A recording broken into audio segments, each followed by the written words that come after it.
Hello friend, আমরা চলে এসেছি। দেখো আজকে মহানবকুঞ্জ মহোৎসবের এই যে আয়োজন, এই আয়োজনে আমরা চলে এসেছি। এটা হচ্ছে সালতোড়া থেকে প্রায় 10 থেকে 12 কিলোমিটার দূরে দুল্লুপুর গ্রামস্থ 16 আনার পক্ষ থেকে যে মহানবকুঞ্জ মহোৎসবের আয়োজন করা হয়েছে, সেই মহোৎসবের সন্ধ্যা আরতি দর্শন তোমরা করো। দেখো সন্ধ্যা আরতি কিভাবে দেয় তোমরা দেখো। গোপালের যে সন্ধ্যা আরতি দর্শন, সেই সন্ধ্যা আরতি দর্শন তোমাদেরকে দেখাবো আমি এই ভিডিওর মাধ্যমে। তো পুরোটা দেখো, স্কিপ না করে পুরোটা দেখো যে সন্ধ্যা আরতি দর্শন ঠিক কীরকম হয় বা কিভাবে করে। তো গোপালের যে সন্ধ্যা আরতি দর্শন বা তুলসী দর্শন, সেই তুলসী দর্শন তোমাদেরকে আজ দেখাবো। দেখো পুরোটাই দেখো। এটা হচ্ছে মহানবকুঞ্জ মহোৎসবের সন্ধ্যা আরতি দর্শন, গোপালের সন্ধ্যা আরতি দর্শন। এই সন্ধ্যা আরতি দর্শন অ্যাকচুয়ালি তুলসী তলায় বিশেষ করে পূজন করা হয়। তো তুলসী আমাদের শ্রীকৃষ্ণ রূপেই ধরা হয়, সেই কারণে তুলসী গাছকে একটা টবের মধ্যে রেখে সেটা সন্ধ্যা আরতি দর্শন হয় বা সন্ধ্যা দেওয়া হয় বা শীতল দেওয়া হয়। তো সেটাই তোমাদেরকে আজকে দেখাচ্ছি। দেখো এটা এসছে, এরা অনেকে আছে মায়াপুর নগরদ্বীপ থেকে, অনেকে আছে দুর্গাপুরের থেকে।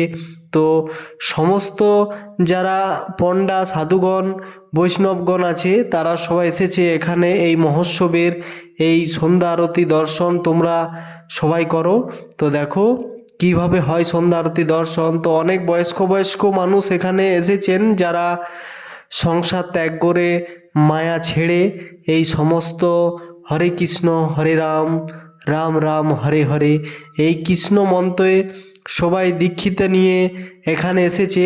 তো দেখো তোমরা যে সন্ধ্যা আরতি দর্শন, এবারে সন্ধ্যা আরতি দর্শনের পরে তোমার গোপালের যে শীতল দেবে, গোপালের কাছে প্রদীপ দিয়ে ধূপ দিয়ে যেটা শীতল দেবে, সেই শীতল তোমাদেরকে দেখাবো। তার আগে দেখো যে সন্ধ্যা আরতি দর্শন বা সন্ধ্যা বা শীতল দর্শন, যে শীতল দর্শনের একসাথে সবাই গানের মাধ্যমে সেটা তুলে ধরছে, ম্যাডাম মাইকে করে সেটা তুলে ধরছে। তো তোমাদেরকে আমি ব্যাকগ্রাউন্ডে সাউন্ড শোনাতে চাইছি না, সেই কারণে আমি নিজে মুখে কথা বলছি। তো সেই কারণে তোমরা দেখো এবার গোপালের দর্শন দেখো। দেখো এই দেখো বন্ধুরা, মহানবকুঞ্জ মহোৎসবের এই যে তুলসী দর্শন, প্রতিটি হিন্দু পরিবারেই কিন্তু তুলসী মন্দির আছে, তুলসী গাছ আছে। সেই তুলসী গাছের নিচে সন্ধেবেলায় মা, মাসি, বোন, পিসি সবাই কিন্তু প্রদীপ দেয়, ধূপ দেয়, ধূপাসি দেয়। প্রতিদিন সন্ধেবেলায় তুলসী মন্দিরের শীতল দেয়।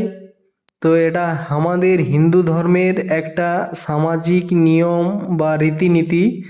তো সামাজিক রীতিনীতি অনুযায়ী এই যে মহানবকুঞ্জ মহোৎসবের এই যে সন্ধ্যা আরতি দর্শন, এই সন্ধ্যা আরতি দর্শন প্রতিটি হিন্দু পরিবারকে দেখা দরকার, শোনা দরকার। এমনকি হাতে হাত রেখে বা হাততালি দিয়ে শ্রীকৃষ্ণ নাম করে হরে কৃষ্ণ কৃষ্ণ কৃষ্ণ হরে হরে, হরে রাম রাম রাম হরে হরে, এই শব্দ উচ্চারণ করে তুলসী তলায় প্রদীপ বা শীতল বা ঘণ্টি বাজিয়ে শীতল দিতে হয়। এটি অ্যাকচুয়ালি শ্রীকৃষ্ণের তুলসী বা শ্রীকৃষ্ণের নামেই তুলসী বা শ্রীকৃষ্ণের নামকেই তুলসী উচ্চারণ করা হয়। তো দেখো এদের অনেক বয়স্ক বয়স্ক এখানে মানুষজন আছে, পুরোহিত আছে বা অনেক পণ্ডারা আছে, যেটা দুর্গাপুর থেকে এসেছে বা মায়াপুর থেকে অনেকে এসেছে। এদের মহাপ্রসাদ রান্না হচ্ছে।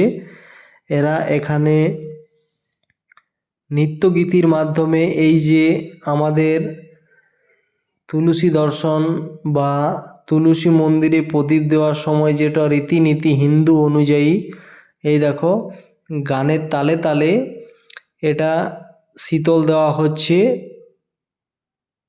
তুলসী দর্শন। তো দেখো সন্ধ্যা আরতি তোমরা কিভাবে দিবে বা এই গান তোমাদেরকে আমি শোনাতে পারছি না। যদি গান শোনাতে পারতাম তো তাহলে তোমরা হয়তো বুঝতে পারছে বা বুঝতে পারতে। এই দেখো এই যে তুলসী দর্শন, এই তুলসী দর্শন কিন্তু অ্যাকচুয়ালি আমাদের হিন্দু নীতি অনুযায়ী তুলসী পাতা ছাড়া পুজোই হয় না। সত্যনারায়ণ বলো, শ্রীকৃষ্ণ বলো, শিব বাবা বলো, মা কালী, যাই বলো কেন, মা দুর্গা, সবটাই কিন্তু এই তুলসী বা দুর্বা ঘাস দিয়েই কিন্তু পুজো হয়। বিশেষ ধরনের ফুল থাকে। তো এই দেখো যারা মায়াপুর থেকে পণ্ডা এসেছে তারা কিন্তু এই তুলসীর শীতল দিচ্ছে। এই দেখো বন্ধুরা, এখানে গোপাল রাখা আছে টেবিলে। তো দেখো গোপালকে শীতল দিচ্ছে দেখো। তো এখানে পুরোহিত মশাই আছে, দেখো গোপালকে কিভাবে শীতল দিচ্ছে দেখো।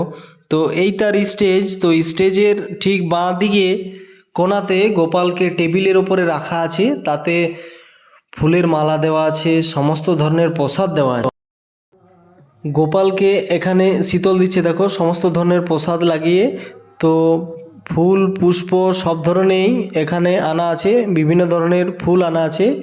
তো গোপালকে মালা দিয়ে বা ফুল দিয়ে সাজিয়েছে খুব সুন্দরভাবে। তোমরা অনেকেই বাড়িতে সাজাও গোপালকে এভাবে। এই দেখো, হরিনামের আগে কোনো নাম হয় না, তাই হরিনামে সবাই দেখো কিভাবে মত্ত হয়ে আছে। তো দেখো শেষ যাত্রায় কিন্তু হরিনামেই সঙ্গ হবে, বা হরে কৃষ্ণ হরে রাম, রাম রাম হরে হরে, হরে কৃষ্ণ হরি বল, এই ভাষা কিন্তু শেষ বিদায় বেলায় থাকবে। তো দেখো সবাই কিভাবে হরে কৃষ্ণ হরে রামে মত্ত হয়ে আছে দেখো। তোমাদেরকে শোনাতে পারছি না আমি, বিশেষ কোনো ইউটিউবের কারণে আমি তোমাদেরকে শোনাতে পারছি না। তো দেখো এই যে মহামন্ত্র হরে কৃষ্ণ মহামন্ত্র, সেই হরে কৃষ্ণ মহামন্ত্রতে দেখো কত মানুষ কিন্তু হেলে দুলে গান করছে, নৃত্য করছে। তো দেখো হাততালি দিয়ে সম্বর্ধনা করছে। তো দেখো মানুষ কিন্তু কতটাই হরে কৃষ্ণতে আপ্লুত, বিশেষ করে যারা হিন্দু ধর্মের আমাদের পণ্ডিতরা আছে। তো সমস্ত ধরনের এখানে বাবারা আছে। তো দেখো সম্পূর্ণ ভিডিও দেখার জন্য তোমাদেরকে অনেক অনেক ধন্যবাদ।